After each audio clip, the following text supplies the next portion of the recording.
विजयनगर गांव की विधवा शकुंतला सिलाई का काम कर अपना घर चलाती थी। उसका इकलौता बेटा था प्रणव। पढ़ाई में वो बेहद होशियार था। सब कहते थे एक दिन वो गांव का नाम रोशन करेगा। शकुंतला उसके साथ ढेर सारे सपने देखती थी। प्रणव अक्सर अपनी माँ से कहता था, एक दिन मैं आपके सारे कष्टों को दूर कर दूंगा माँ। किसी तरह खा पी कर उनका जीवन कट रहा था। समय बीतता गया, वर्षों गुजर गए। प्रणव जवान हो गया और शकुंतला बूढ़ी। पढ़ाई पूरी कर अब वो नौकरी की तलाश में था। क्या हाल बना लिया है तूने अपना। कितनी बार कहती हूँ जाते समय छाता ले जाया कर। मेरी तो कोई बात सुनता ही नहीं तू। ओहो, इतनी टेंशन में रहती है माँ, और ऊपर से इतनी जल्दी में निकलता हूँ कि याद ही नहीं रहता है। अच्छा छोड़, आज भी तो किसी इंटरव्यू में गया था। क्या कहा उन्होंने? आप कागजात देखकर तो उन्हें पसंद आया, पर अभी कुछ कह नहीं सकते हैं। बोले 2 दिन बाद फिर आना, तब बताएंगे कि नौकरी मिलेगी या नहीं मिलेगी। इन ऑफिस वालों का तो बस यही काम है, बस बेबस लोगों को चक्कर लगवाते रहो।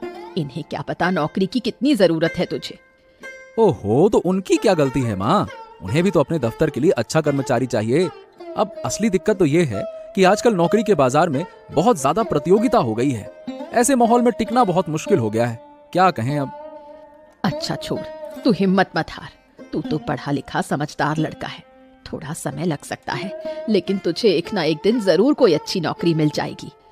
शकुंतला ने प्रणव को दिलासा देने की कोशिश की, लेकिन अंदर से वो बहुत टूट चुका था। हर गांव में ऐसे कुछ लोग जरूर होते हैं जिन्हें अपने जीवन से ज्यादा दूसरों के जीवन में दिलचस्पी होती है। कौन क्या कर रहा है, किसके घर में क्या झगड़ा है, इन्हीं बातों की रिसर्च में उनका दिन बीतता है। विजयनगर में ऐसे ही 2 लोग थे, व्यापारी पीताम्बर सेठ और किराने वाला मुरली। पीताम्बर सेठ को जब भी समय मिलता वो मुरली की दुकान पर जाकर बैठ जाता और फिर वहाँ गपशप का दौर चलता। कैसे हैं पीताम्बर बाबू? आज तो पूरे मन से पान खा के आ रहे हैं। लगता है कारोबार खूब चमक रहा है।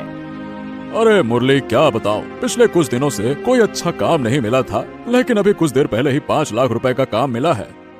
हैं? 5 लाख? कुछ ही दिनों में तो आप इतने अमीर हो जाएंगे कि हम जैसे लोगों से बात करने का वक्त ही नहीं होगा आपके पास में। सही कहा ना? अरे क्या बात करते हो मुरली, इतने सालों में मुझे पहचाना नहीं क्या?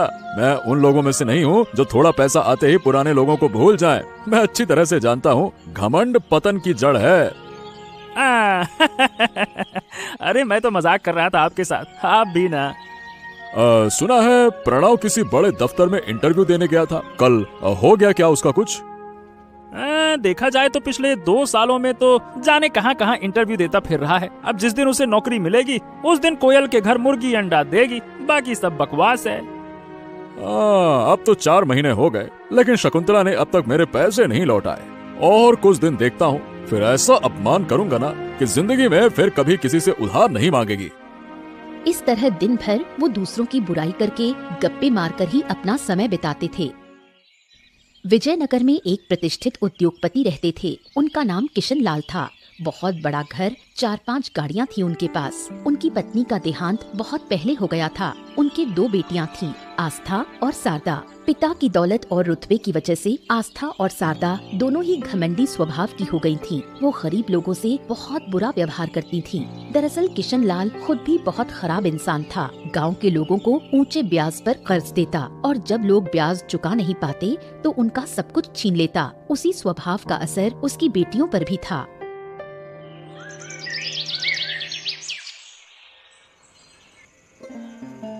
इसलिए मुझे ये परीक्षा कुछ भी अच्छा नहीं लगता। सुबह से पढ़ रही हूँ लेकिन कुछ भी समझ नहीं आ रहा। कल क्या लिखूंगी भगवान ही जाने।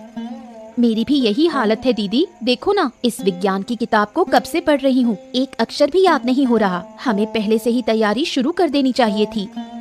जो करना, इतना ज्ञान मत दे। और वैसे भी हमें इतना टेंशन लेने की क्या जरूरत है। अगर परीक्षा खराब भी हो गई तो पापा है ना, मास्टर जी से बात करके सब संभाल लेंगे। हाँ, मुझे भी लग रहा है कि मेरी विज्ञान की परीक्षा बहुत खराब जाएगी। कुछ भी नहीं लिख पाऊंगी। पापा से कहकर मास्टर जी को थोड़ा पैसा दिलवा देंगे, जैसे तैसे मामला निपट जाएगा। मुझसे अब और नहीं पढ़ा जाएगा, बहुत नींद आ रही है। मैं जा रही हूँ सोने, तू बैठ के पढ़।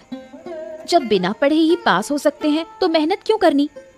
रुक, मैं भी चल रही हूँ। पता है वो भानु हर बार फर्स्ट आता है और मास्टर जी मेरी तुलना उसी से करते हैं। इस बार की परीक्षा खत्म हो जाए, फिर अगर मैंने भानु को कॉलेज से बाहर नहीं निकलवा दिया तो मेरा नाम भी आस्था नहीं।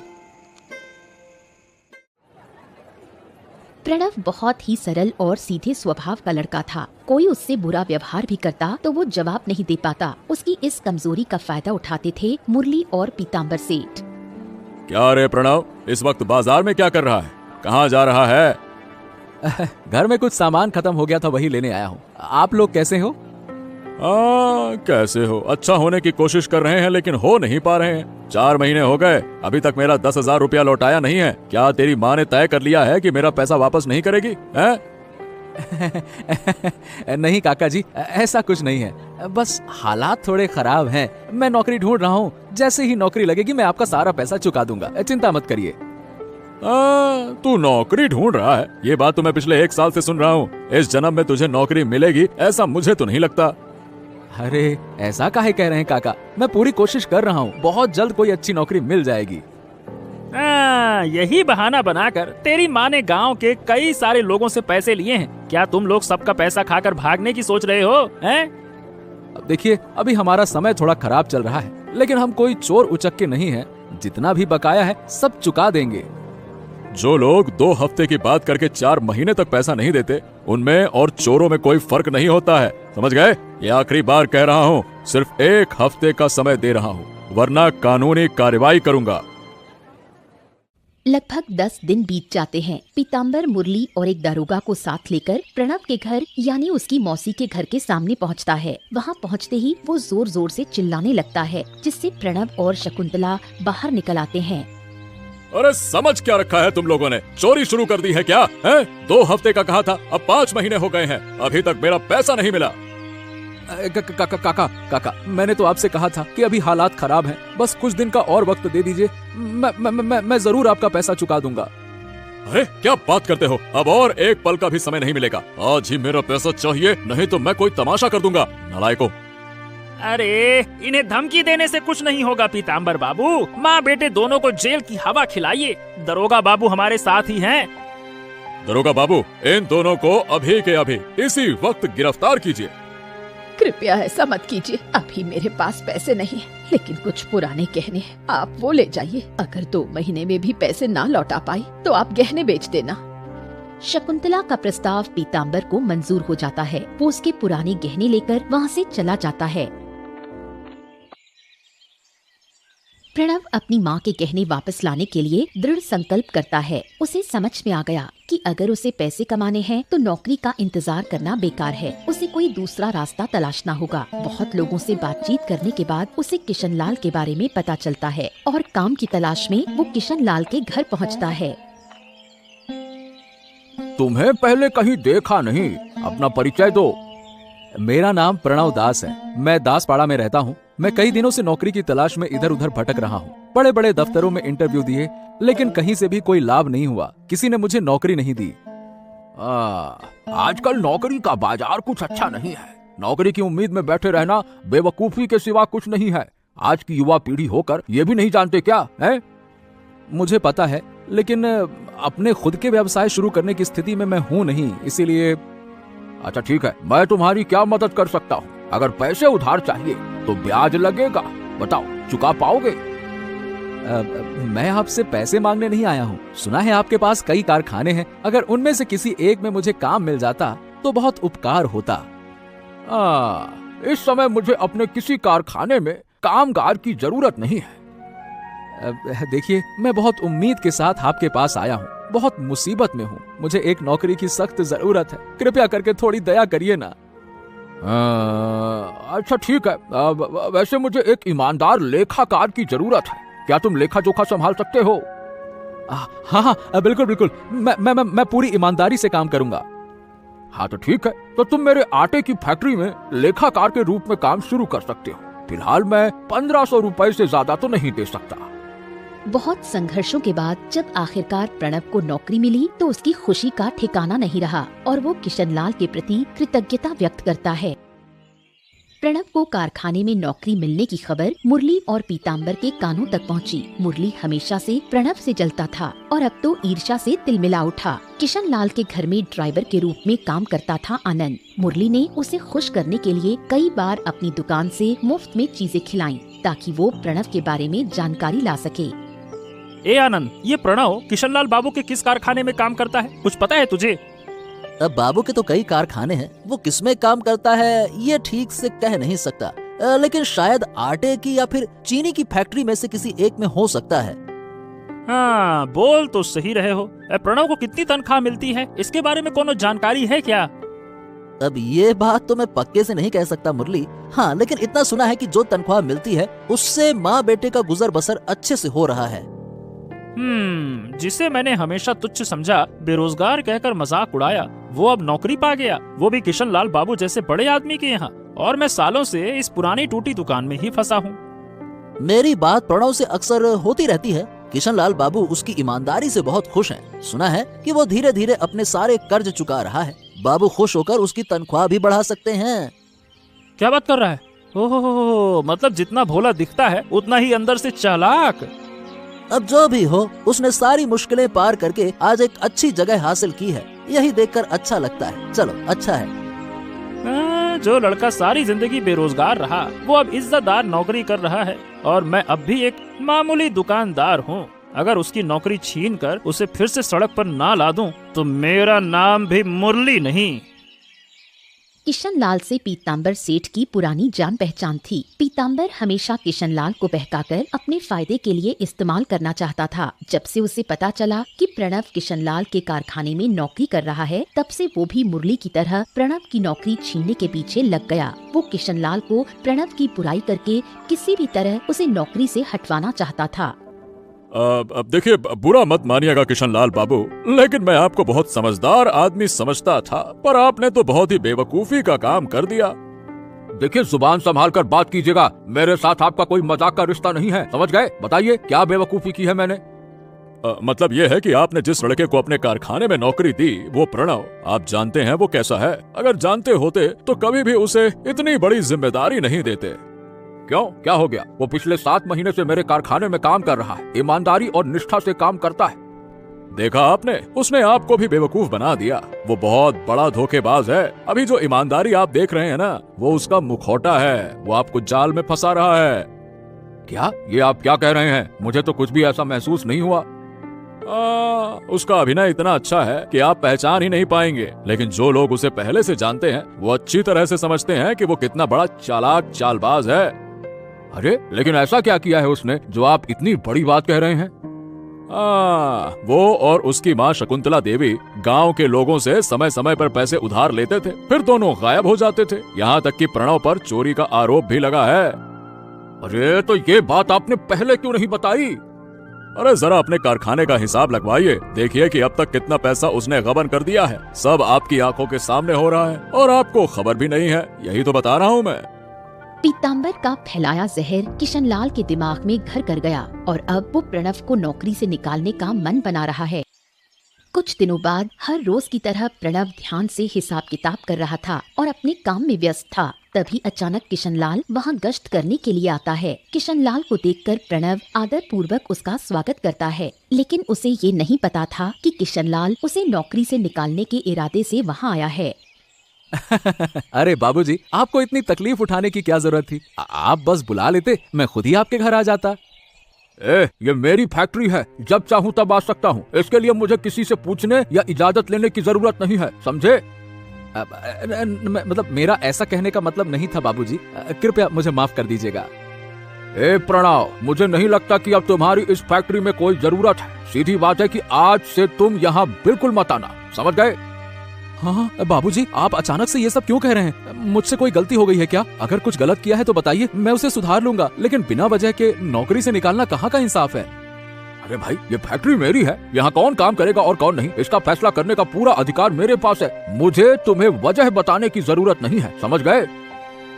बिना किसी कारण इस तरह से नौकरी से निकाल देना, ये तो गलत बात है बाबूजी। अगर मेरी ये नौकरी चली गई तो मेरे घर में फिर से गरीबी आ जाएगी। ये तो तुम्हारा घर कैसे चलेगा, ये मेरी चिंता नहीं है। मेरी चिंता है मेरी फैक्ट्री कैसे चलेगी, समझ गए? बाबूजी, कृपया करके मुझे रोजगार से मत निकालिए, ये नौकरी मेरे लिए बहुत जरूरी है, ऐसा मत करिए। एक बार मैंने जो फैसला कर लिया, फिर मैं उससे पीछे नहीं हटता। अब तुम्हारी ये मिन्नतें कोई मायने नहीं रखती है, चुपचाप चले जाओ बस। बेबस प्रणव नौकरी बचाने के लिए किशनलाल के पैरों में गिर जाता है, लेकिन किशनलाल का दिल नहीं पिघलता। फैक्ट्री से धक्का देकर बाहर निकलवा देता है। नौकरी छूटने के बाद प्रणव बुरी तरह से टूट जाता है। वो इधर उधर भटकता है और रोता रहता है। जिस नौकरी ने उसके जीवन में उम्मीद की किरण जगाई थी, वही अब उसे छिन गई है। ये बात वो शकुंतला को कैसे बताए, यही सोचकर वो अंदर ही अंदर टूट रहा था। क्या हुआ बेटा, तेरी ये हालत क्यों है? और आज तू इतनी जल्दी काम से कैसे लौट आया? क्या तेरी तबीयत खराब है? माँ, मेरी नौकरी चली गई। बिना किसी कारण के उन्होंने मुझे धक्के देकर बाहर निकाल दिया। इतना कहते ही प्रणव फूट फूट कर रोने लगा और शकुंतला को समझ में नहीं आता कि वो उसे कैसे दिलासा दे। आज मैंने ये समझ लिया माँ, ये दुनिया सीधे साधे लोगों के लिए नहीं है। यहाँ वही टिकते हैं जो अपना हक छीनना जानते हैं। आज तक सबने मेरी सादगी का फायदा उठाया, मुझे अपमानित किया, लेकिन अब नहीं। अब मैं भी इस समाज को दिखाऊंगा कि मैं क्या कर सकता हूँ। हाँ। तू ये क्या कह रहा है बेटा? क्या करेगा तू? प्रणव शकुंतला की बातों का कोई जवाब नहीं देता। वो बस चुपचाप सिर झुकाकर बैठा रहता है और उसके भीतर गुस्से की आग सुलगती रहती है।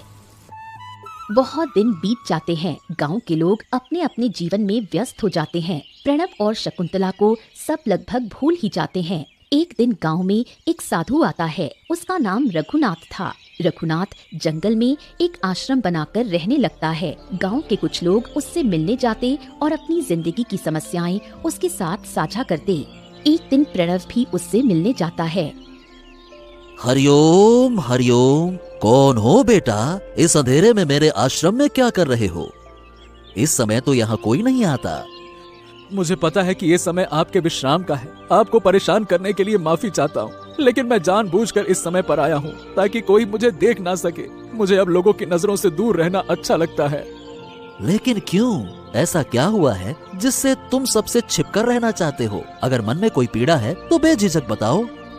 मन की पीड़ा अगर बताने बैठा तो शायद कभी खत्म ही ना हो। मुझे जीवन में कभी भी सिवाय तिरस्कार, अपमान और उपेक्षा के कुछ नहीं मिला। मैं चाहता था जैसे मेरे दिल में सबके लिए प्यार है, वैसे ही लोगों के दिल में मेरे लिए भी कुछ थोड़ा बहुत ही सही प्यार तो हो।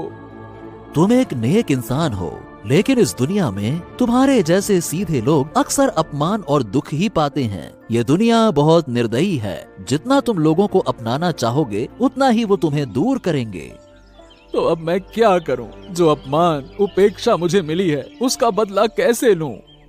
तुम्हें खुद को बदलना होगा, अपनी सादगी को छोड़ना होगा, तभी लोग तुम्हारी असली कद्र करना सीखेंगे। रघुनाथ की बातों को सुनकर प्रणव निर्णय लेता है। अब वो अपना ऐसा रूप दिखाएगा जो किसी ने कभी सोचा भी नहीं था। अब वो तैयार है हर अपमान और हर उपेक्षा का हिसाब चुकता करने के लिए। एक रात आस्था, शारदा और किशनलाल एक साथ खाना खा रहे थे। तभी दरवाजे पर दस्तक हुई। आस्था उठकर दरवाजा खोलने जाती है। दरवाजा खोलते ही वो देखती है कि अंधेरे में एक काले कपड़े पहना हुआ आदमी खड़ा है, जिसकी शक्ल साफ नजर नहीं आ रही। बढ़ी हुई दाढ़ी और मूछें, भयानक चेहरा और हाथ में एक धारदार चाकू। दरवाजा खुलते ही वो जोर से अंदर घुस गया। अरे कौन हो तुम? इतनी रात को मेरे घर में घुसने की हिम्मत कैसे हुई? अरे चाहते क्या हो तुम? कौन हो? किशनलाल बार बार पूछता है, लेकिन वो आदमी कोई जवाब नहीं देता। फिर ध्यान से देखने पर किशनलाल पहचान जाता है। वो कोई और नहीं बल्कि प्रणव है। प्रणव तुम? अरे क्या तुम मुझसे मजाक कर रहे हो? इतनी रात को इस हालत में मेरे घर पे क्यों आए हो?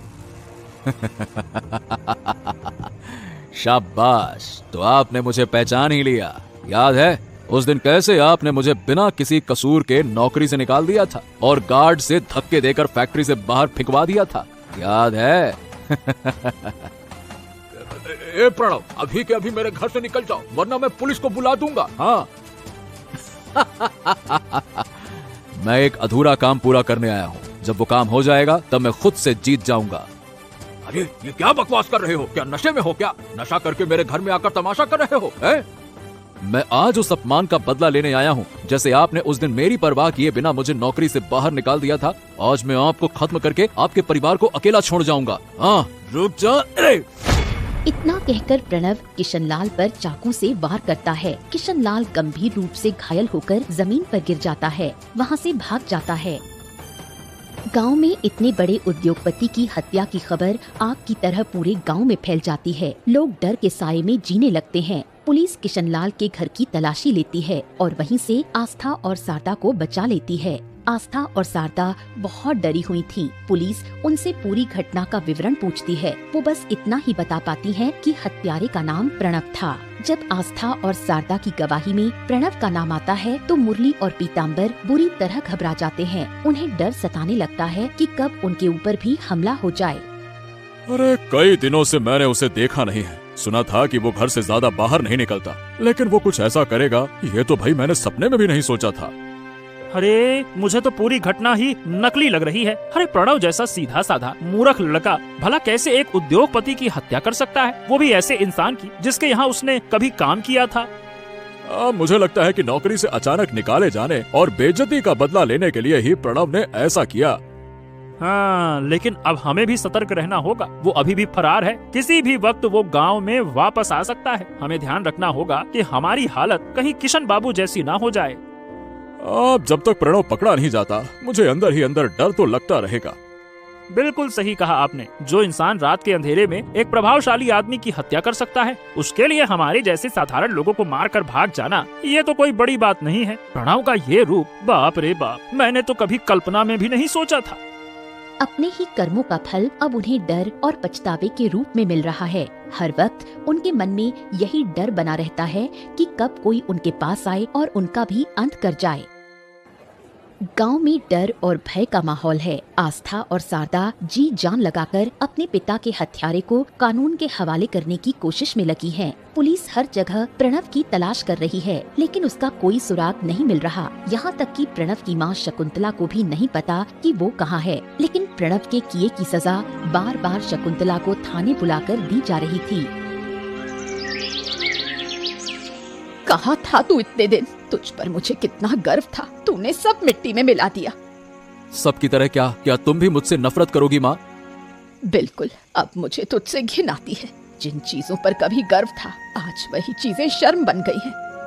मुझे पता है माँ, मैं भले ही भागा हुआ हूँ, लेकिन सब खबरें मुझे मिलती रहती हैं। लेकिन जो कुछ मैंने किया उसका मुझे जरा भी अफसोस नहीं है। मैंने बस अपने साथ हुए अपमान और तिरस्कार का बदला लिया है। तो इसका मतलब तू एक इंसान की जान ले लेगा? मुझे शर्म आती है तुझे अपना बेटा कहते हुए। जब मैं रास्ते से गुजरती हूँ, लोग मुझे हत्यारे की माँ कहकर बुलाते हैं। मुझे पता है कि तुम तकलीफ में हो, लेकिन एक बार जरा सोचो माँ, मैंने कभी किसी का बुरा नहीं चाहा, फिर भी इस समाज ने हमेशा मुझे नजरअंदाज किया, मेरी सादगी का मजाक उड़ाया। इसी समाज ने मुझे बुरा बनने पर मजबूर किया। और तूने क्या किया? डकैती को अपना पेशा बना लिया। रात के अंधेरे में घरों में घुसकर लोगों को लूटना, यही तुझे सुकून देता है? ठीक है माँ, अगर तुम्हें ये सब पसंद नहीं है तो मैं डकैती छोड़ दूंगा। मैं फिर से पहले जैसा बन जाऊंगा। लेकिन एक आखिरी काम बचा है, वो मुझे पूरा करना होगा। कौन सा काम? प्रणव किसी सवाल का जवाब नहीं देता, बस हल्की सी मुस्कान के साथ अपनी माँ को प्रणाम करता है और फिर वहाँ से निकल जाता है। कुछ दिन बीत जाते हैं।